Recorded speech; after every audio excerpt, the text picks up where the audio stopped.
Hello and welcome to Headlines Special. On the 29th of January last week, the Georgian delegation to the Parliamentary Assembly of the Council of Europe, PACE, took a decision to halt its participation in this body. This came after the plenary of the Assembly voted to ratify the delegation's credentials subject to limitations and conditions, collectively referred to as reservations.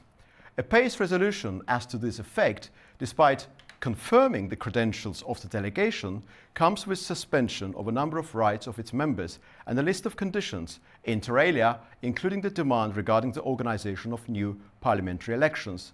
The Georgian delegation to PACE decidedly refused to accept the list of reservations, describing them as unfair, unfounded, unacceptable, and as encroaching the nation's sovereignty.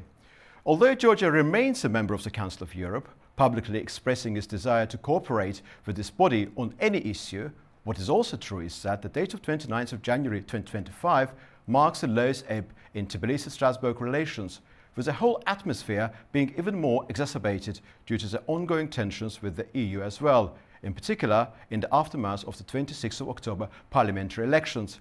Joining me now is Ms. Tia Sulukiani MP, Deputy Speaker of the Parliament of Georgia and Chair of Georgian Delegation to the Parliamentary Assembly of the Council of Europe. Madam Sulukiani, thank you very much indeed for joining us. Last week, Mr. Theodoros Rousopoulos, PACE President, expressed his regret over what he called the decision of the delegation, Georgian delegation, to withdraw from the Parliamentary Assembly of the Council of Europe, adding that this would jeopardize a dialogue that could help to advance democratic standards in Georgia. In a practical sense, was there any alternative course of action for the delegation to take after its credentials had been ratified subject to conditions, which your delegation, your part in the government, strongly rejected as infringement of the nation's sovereignty and misrepresentation of its internal affairs? Very interesting question. First of all, let me thank you with your help, the president of the PACE, Mr. Rousopoulos, who was very keen on listening to us. This was very important because we had many things to be said, to be shared with our colleagues in the Assembly, but not everyone wanted to listen.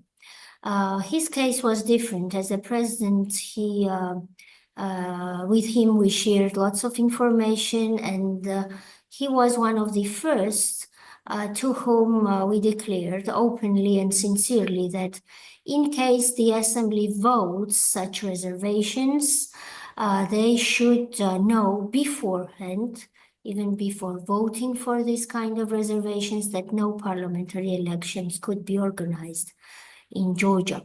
In such a way, we kept honest with our own colleagues.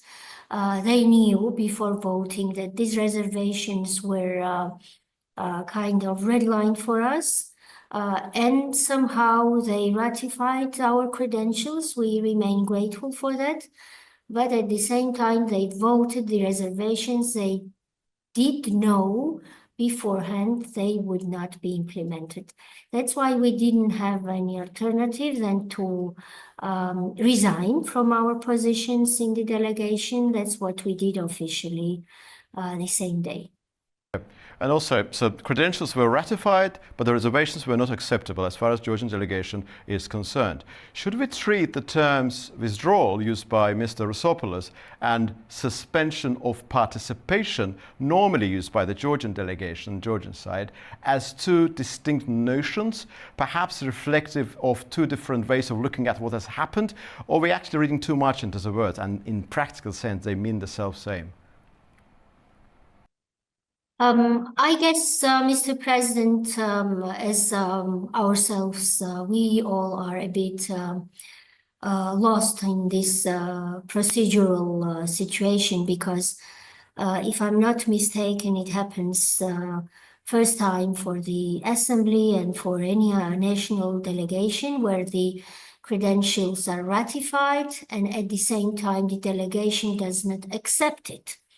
It's not like the Assembly would decide not to ratify and everything is clear then, but the credentials were ratified and we refused to continue to participate.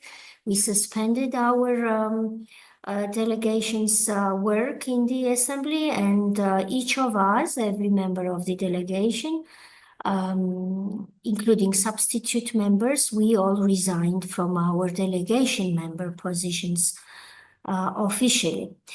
So the word of withdrawal should be seen something, kind of political speech from a president, or else we need to have a special provision for that in the rules of the assembly that we do not have. So such a word doesn't exist. What exists is the word resignation, and we used this possibility and resigned from the delegation, and the delegation is, as it stands now, has no members in it. This is somehow protecting ourselves from being taken hostage with some kind of reservations, which had been declared from the very first day from our side as unacceptable and contrary to our country's sovereignty. Mr. Rukiani, your own view, the view of Prime Minister Irakli Kobakhidze of the grounds on which the Georgian delegation's credentials were challenged and the conditions attached to possible reconsideration in April are publicly known. Yet, my question to you is the following. Is there anything in that resolution on conditional ratification amongst those lines of criticism that you find within the realm of truth? The reservations, each of them sounds to be too partial. Of course, the assembly is a political body, and all the members of the assembly sitting there, including ourselves, we represent political parties, and in other multilateral formats or bilateral relationships, nationalities matter. In the assembly, what matters is your party membership. So you can have a nationality and you can have between two countries good and friendship, relationship and friendship and huge partnership. But in terms of ideology and partisanship, you can have open conflict, ideological. So it's not surprising for us that the wording of each reservation was also very partisan, mostly drafted by Ukrainians and representatives from the Baltic states. And you are one of the best placed to know that these are countries which struggle a lot, so that the Georgian state, the Georgian political leadership be criticized by everyone. They are doing everything in their hands. And it has been so since the start of the war in the Ukraine. That's what I also mentioned in the committees in the assembly during two different plenary sessions, that as of March 2022, we got the impression that many people try to punish Georgia. And first of all, the authors of such an aspiration are representatives of the Baltic states and Ukrainians themselves. So the wordings of the reservations sound very unfair. And almost every reservation in terms of contents are unacceptable for us. That's why we decided, we took the decision, we took the same day. Prime Minister Kobakhidze last year accused the European Union of practicing blackmailing and showing disrespect towards the will of the Georgian people. We now have similar arguments voiced in the context of the situation involving Parliamentary Assembly. Is it realistically possible for a country such as Georgia or any other country in this region, the South Caucasus, or post-Soviet nation, to be a member of the European Union or the Council of Europe and retain its sovereignty? When you are a member of an international organization, of course, we all know that it means transferring to such an organization one portion of your sovereignty. That's what the international law says. We all know that. But when we became member of the Council of Europe, of course, we retained the right to organize our own internal political national lives, like our nations want to. So we remain a sovereign state, and of course we participate in different sectorial things, or based on the principle of subsidiarity with the Council of Europe bodies. But it does not mean in any way that we decided to ask the Council of Europe when and how to organize our own political life, and when to organize the parliamentary election, and what the result of such an election should be. So during those 3 days, we had the impression that in the committee hearings and in the plenary sessions, our colleagues from different foreign countries were criticizing us as a delegation because they disliked the result of the election, which was held in Georgia recently. That's what I openly said as well, that there was no falsification of the election results. One of the MPs, Mr. Schwabe, who is a German deputy having the seat in the assembly, said loudly, yes, I agree that there was no rigging in the ballot box. But what accompanies all this is unacceptable for us. What accompanies all this, to quote himself, is the result. And the result is not acceptable for some, and they ask us to obey, forget about 1,200,000 voters who voted for us, and to organize a new election, which is, of course, as I already said, completely unacceptable. So, to summarize my answer, yes, of course, we all know that some portion of the sovereignty and independence is ceded and transferred to international organizations, but we still remain independent state to decide on the core issues, and the organizing the parliamentary election is one of them. And your party, the Georgian Dream Party, has always emphasized its pro-EU and, in general, pro-European proclivity. Yet the critics of this party have consistently described the Georgian Dream as pro-Russian. Why? This is something those forces badly need to create out of the Georgian Dream a kind of an enemy. But everything, the facts, our own biographies and background show that we are not only a pro-European party, but also we governed Georgia and has been governing Georgia since 2012 in a very European manner.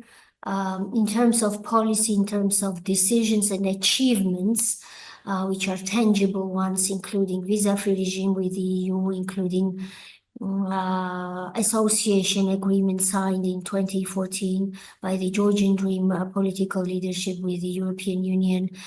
Also fighting against Russia in international courts and winning 4 interstate cases against Russia in the Strasbourg court, etc., show that we are pro-European, pro-Western political party. But only one thing misses there. This one thing is that we refuse to start war against Russia. It happened in 2022, and when we said categorically no, this is something which is unacceptable for us, of course, this label of pro-Russian started to be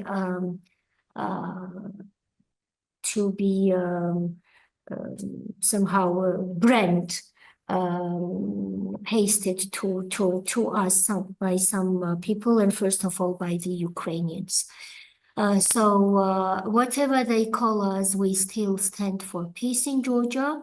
We will still keep refusing to have any worship on our territory, and we still refuse and will refuse to borrow, to lend our territory to some forces and big brothers to fight war on our territory. My last question to you, Madam Deputy Speaker. How do you evaluate regional cooperation in this region, the region of South Caucasus, and the concept of the House of Caucasus in light of Azerbaijani-Georgian relations? And what does the PACE situation signify for these two countries? As I'm sure you know, Azerbaijan also last year suspended its participation in PACE until further notice. Of course, we are very happy and grateful to have such wonderful partnership with Azerbaijan. From first point of view, one can say nothing surprising because our people and nations have been having this wonderful partnership for many, many decades. But still, of course, we continue to work to make this partnership even to enhance it, and we are quite successful.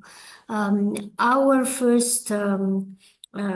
leaders of two states are having great relations. They are very much keen on listening to each other.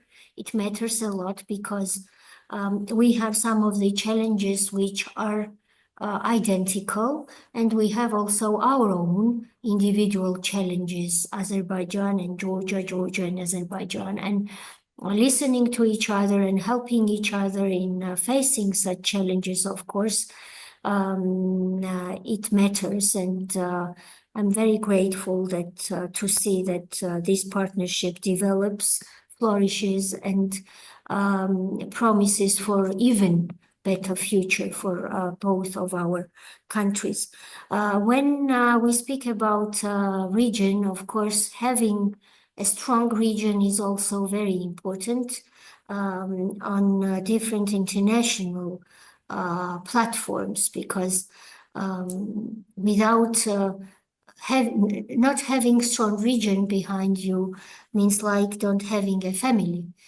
We all need to have this South Caucasian region like a strong family with 3 countries, and Georgia-Azerbaijani relationship can show the example how the countries in this region can cohabitate, can live together, and can strive together for a better future. Madam Deputy Speaker, I'm very grateful to you for your time. Thank you.